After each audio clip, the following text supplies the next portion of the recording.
Biri var idi, biri yox idi. Bir nağıl var idi ki, o qədər köhnə idi ki, onu sənin üçün yenidən yazmağa qərar verdim. Əgər hazırsansa, başlayaq.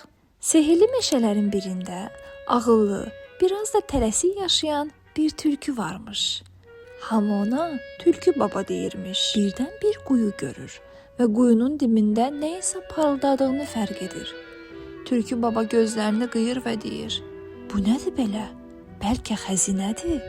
Sevincdən quyruğunu yelləyə-yelləyə quyuya yaxınlaşdı və parıltının cazibəsinə aldanıb quyuya düşdü. Quyunun dibində parıldayan işığa yaxınlaşdı və gördü ki, heç də quyruq deyilmiş. Sadəcə gün işığında parlayan adi bir ağ rəngdə daş imiş. Demək ki, parıldayan hər şey dəyərli olmur. Quyu dərin idi.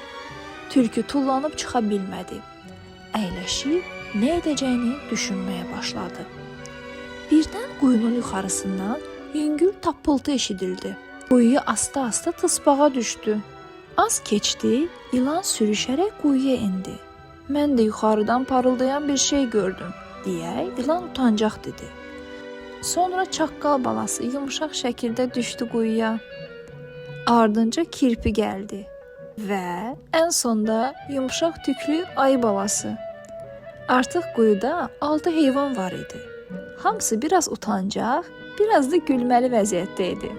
Amma heç biri özünü tək hiss etmirdi. Tülkü baba dedi: "Hamımız ayrılıqda çıxa bilmərik, amma birlik olsaq bəlkə çıxarıq." Heyvanların hamısı razılaşdı. Bu anda meşədən bir ovçu keçirdi. Quyunun dibindən gələn səsləri eşitdi və yaxınlaşdı. Quyuya baxanda heyvanları gördü və onlara kömək etmək qərarına gəldi. Dostluqla kəndir atıb onları quyudan çıxartdı. Tülkü baba bir anlıq dayanıb quyunun dibinə son dəfə baxdı. Artıq orada heç bir parıltı yox idi. Tülkü pıçıldadı: Bəzən parıldayan hər şey doğru deyil.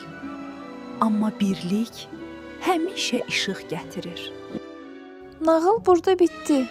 Kainat 3 nişanə göndərdi. Biri bu nağılın qəhrəmanlarına, biri ekranın o tərəfində gülümsəyərək məni dinləyənlərə, biri isə yeni nağılın yolunu gözləyənlərə.